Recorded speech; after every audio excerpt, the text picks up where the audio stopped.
Fala galera, beleza? Eu sou o Léo, professor e plantonista de Geografia do Poliedro, e hoje estamos aqui para fazer uma breve conversa, uma breve discussão a respeito dos processos formadores de desertos. Então vou dar alguns exemplos aí de desertos mundo afora e os seus respectivos mecanismos de formação, ok? Nós temos três principais tipos aí de processos formadores de deserto, mas muitas vezes, né, um deserto ele vai se formar, na verdade, pela correlação entre e outro fenômeno, ok? Então, geralmente, você tem a atuação desses mecanismos de modo conjunto na formação de um deserto, né? Nem sempre você tem somente um fenômeno atuando de modo isolado, ok? Então, a gente vai tentar entender também essa correlação entre os fenômenos para a explicação da formação de cada um dos desertos, que eu vou te dar como exemplo. E um outro comentário pertinente é a definição, né, do ponto de vista geográfico, do que é um deserto. Okay? Um deserto é uma área que chove muito pouco. Então, você pode considerar que tanto áreas eventualmente mais frias como áreas eventualmente mais quentes podem ser classificadas como desertos se naqueles locais você observar e registrar um volume de precipitações muito baixo ao longo do ano, especialmente ali em torno de uma média de 500 ou menos, né, milímetros de precipitação ao longo do ano. Então, é com base nisso que nós vamos estabelecer aqui as nossas definições. Bom, o primeiro caso de formação de um deserto está associado à formação de zonas de alta pressão atmosférica. Então, antes de eu te explicar como que uma zona de alta pressão forma um deserto, é legal a gente lembrar mais ou menos como funciona o padrão de circulação atmosférica. Então, você pode considerar o seguinte, né? Isso aqui é uma regra, uma base, né, que praticamente não se altera, tudo bem? Você pode sempre considerar que os ventos se deslocam nas zonas de alta pressão atmosférica para as zonas de baixa pressão, de acordo com o que o nosso esquema aqui nos apresenta, ok? Então você pode sempre caracterizar uma zona de alta pressão como uma zona de dispersão e divergência do ar, enquanto uma zona de baixa pressão se configura como uma zona de atração e convergência dos ventos. Você pode estar se perguntando, o que causa essa diferença de pressão? Nós podemos pensar na temperatura. A temperatura, pensando na temperatura como o estado de agitação das moléculas, ela pode criar variações de pressão. Em que sentido? Se a gente parte do princípio que quando o ar se aquece, o estado de agitação das moléculas torna-se maior, a tendência é que as moléculas de ar se afastem umas das outras. Há uma repulsão entre as partículas. Por conta desse processo, a tendência é que uma mesma quantidade de ar, que antes estava um pouco mais comprimida, a tendência é que essa quantidade de ar torne-se um pouco mais, né, ocupe um maior volume, né, torne-se mais espaçada. E aí você pode pensar, se temos uma mesma massa, mas o volume ocupado por essa massa tornou-se maior, eu tenho então uma diminuição da densidade deste ar.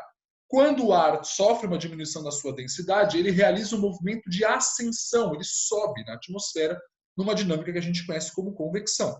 E aí você pode pensar o seguinte, opa, se a pressão exercida por este ar é sempre associada à superfície, eu tenho sempre como referencial a superfície para falar de pressão atmosférica, você pode pensar o seguinte, se o ar está subindo, a pressão que ele exerce sobre a atmosfera é menor. Okay? Então a gente pode fazer, portanto, essa correlação entre ar quente e baixas pressões. Por outro lado, quando o ar se resfria, a tendência é observar justamente a dinâmica contrária. Bom, o ar se resfriou, então o espaço entre as moléculas torna-se menor, e por conta desse menor espaçamento entre as moléculas, a densidade do ar torna-se maior. Opa, um fluido mais denso é um fluido que tende a se aproximar da superfície. Tudo bem? E aí, por conta disso, você pode associar, então, esse movimento de subsidência, né, de queda do ar, ao aumento da pressão e, eventualmente, também a áreas de temperaturas mais frias. Não é necessariamente uma regra, ok? A gente vai ver alguns exemplos aí de áreas quentes que são associadas às zonas de alta pressão. Você pode pensar que, em alguns casos, a própria zona de alta pressão ela se forma como resultado dessa subsidência do ar. Então, é o movimento do ar que cria essa zona de alta pressão na superfície, tudo bem? Mas isso também pode ocorrer por conta de uma variação de temperatura. Então, o que eu quero te demonstrar aqui? Os centros de alta pressão, eles são, portanto, locais que são, eventualmente, locais que não favorecem muito a formação de nebulosidade. Por quê? Por duas razões principais. Se você parar para pensar, o processo de formação da umidade aqui na alta atmosfera é um processo associado à evaporação e à convecção. E esses dois processos, por sua vez, eles estão muito associados aos centros de baixa pressão atmosférica, conforme a gente viu anteriormente, ok? Então, se eu tenho um processo aqui de subsidência do ar, se eu tenho um movimento para baixo dos ventos, que caracteriza uma zona de alta pressão, eu já tenho uma dificuldade em ocorrer aquele processo de evaporação e convecção que formaria a umidade. Então, a gente já pode partir do pressuposto que uma zona de alta pressão tende a ser uma zona mais seca por conta dessa dificuldade na formação de nuvens, pensando nesse processo de convecção. Um segundo detalhe importante é o fato dos centros de alta pressão funcionarem sempre como centros de dispersão dos ventos. E aí o que acontece é o seguinte: como é que uma umidade vai conseguir se aproximar deste local se eu tenho sempre um vento no sentido oposto? Ou seja, né, essa repulsão do ar aqui em centros de alta pressão funciona também como um fator de repulsão da umidade. Tudo bem? Então, por conta dessa correlação, você pode justificar a tendência de um tempo mais estável, de um clima relativamente mais seco nas regiões que se configuram como centros de alta pressão. Então, né, na junção desses dois aspectos, a gente observa eventualmente a formação de desertos. Tudo bem? Um bom exemplo de deserto que se forma sobre uma grande zona de alta pressão é o deserto do Saara, o maior deserto quente de todo o planeta. Então, o deserto do Saara, que está aqui no norte da África, ele está associado exatamente a um centro de alta pressão. E aí vale aquele raciocínio. Opa, o centro de alta pressão ele vai causar uma repulsão dos ventos do interior do continente em direção aos oceanos e mares próximos. Como é que uma massa de ar úmida que se forma sobre o oceano conseguiria entrar no continente? Ela não consegue, justamente por essa repulsão do ar associada ao centro de alta pressão dentro do continente. Então, por conta disso, a gente observa eventualmente uma diminuição do volume de chuvas no interior do continente, formação de uma grande área de deserto. Tudo bem? Repara como essa característica acompanha outros locais também de altas pressões, né? A gente geralmente associa as zonas de alta pressão atmosférica às regiões tropicais e às proximidades ali da linha dos trópicos. Repare como isso não é um caso observado somente na região aqui do deserto do Saara, né? Os desertos aqui da Península Arábica, os desertos do interior da Austrália, o próprio deserto do Kalahari, aqui que não tem somente essa explicação, mas também está associado a essa dinâmica, desertos aqui da Califórnia. Então, é comum você observar essa correlação, regiões próximas aos centros de alta pressão dos trópicos, como regiões propensas à formação de desertos. Tudo bem? Bom, então esse seria um primeiro exemplo aí de formação de deserto. Um segundo caso seriam os desertos associados às áreas a sotavento, né? É um processo muito associado ao que a gente conhece como as chuvas orográficas. Então, lembrando um pouquinho do que se trata esse tipo de processo de formação de chuvas, as chuvas orográficas são chuvas formadas pela influência do relevo.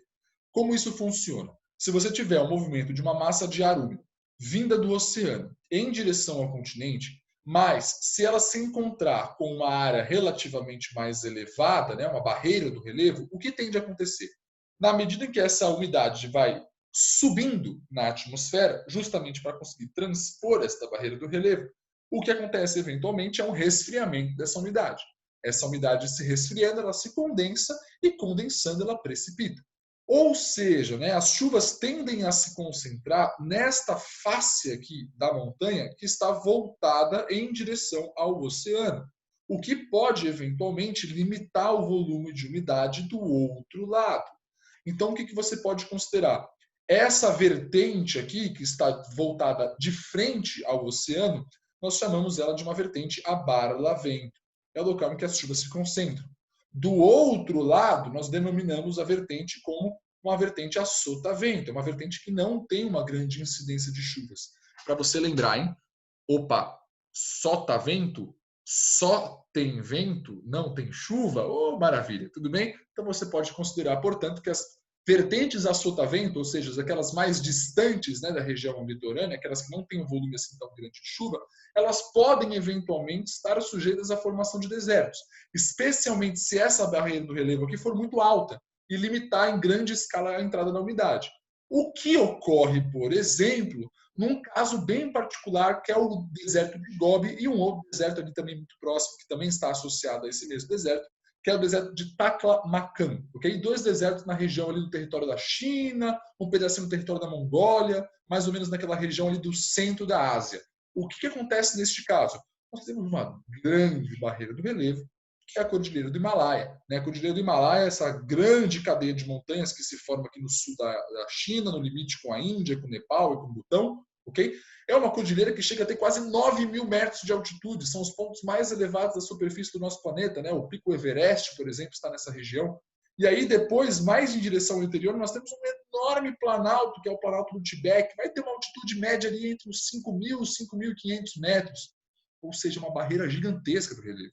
Como é que a umidade vinda aqui do Oceano Índico ao sul da Índia conseguiria entrar no continente e passar por essas barreiras? Ela não consegue. Então, o resultado disso é a formação de uma extensa área de desertos aqui ao norte desta grande barreira do relevo. Então, é um exemplo de deserto formado pela influência, né, do relevo na circulação da umidade. Tudo bem? É como se o relevo funcionasse como uma grande barreira impedindo a entrada da umidade no interior do continente. E, para finalizar, um terceiro e último exemplo, os desertos formados a partir da passagem de uma corrente marítima fria em um determinado local. Então, como que isso se manifesta, né? Uma corrente marítima fria, ela geralmente vai ocasionar a formação de áreas mais secas, de um menor volume de chuvas nas proximidades do litoral por onde ela passa. Como funciona esse fenômeno? Então, o exemplo que eu vou dar para vocês aqui é a atuação da corrente de Humboldt, também denominada como corrente do Peru, muito associada à formação aqui do deserto do Atacama, especialmente no território do Chile. Como que isso acontece? Bom, a passagem de uma corrente marítima fria, ela vai acabar ocasionando a formação de uma grande camada de ar frio sobre o oceano, ok? Então, o que acontece, né? Essa passagem aqui da corrente marítima, pelo contato, né, da água com o ar, nós temos ali uma troca de calor, o que vai acabar ocasionando o resfriamento também do ar logo acima do oceano. Então é como se você tivesse uma grande barreira de ar frio sobre o oceano. E essa barreira de ar frio, ela vai ocasionar justamente um processo que a gente discutiu anteriormente, né? O resfriamento da umidade, a tendência de condensação e precipitação dessa umidade. E essa precipitação da umidade tende a ocorrer ainda sobre o próprio oceano. Em outras palavras, né? É como se este ar frio que se forma sobre o oceano na interação com a corrente marítima fria, é como se ele servisse como uma barreira à circulação da umidade, tal como a gente verificou na relação com o relevo anteriormente, ok? Então, reparem nessa imagem que interessante, né? Temos o deserto do Atacama aqui na região litorânea. Reparem como nós temos uma grande incidência de nuvens na região sobre o oceano, enquanto sobre o continente a incidência de nuvens é bem menor. Então, o que acaba acontecendo? As precipitações, as chuvas acontecem sobre o próprio oceano, né? São massas úmidas vindas de outras regiões, de outros locais, elas vão entrar em contato com aquele ar frio que se forma sobre o oceano. Nessa interação com o ar frio, essa umidade se condensa e acaba precipitando sobre o próprio oceano, sem conseguir chegar até o continente. Ou seja, nós temos a formação de um deserto no litoral, tudo bem? Então, a particularidade interessante associada justamente às correntes marítimas frias. Tudo bem? Então, um exemplo, talvez, dos mais famosos é justamente o deserto do Atacama. Nós temos outros desertos também associados a essa mesma dinâmica, mas é um exemplo, talvez, dos mais famosos, ok? Então, é um exemplo aí de deserto formado pela interação com uma corrente marítima fria. Beleza, gente? Então é isso. Espero ter ajudado. Vamos ficando por aqui. Até a próxima. Bons estudos para você.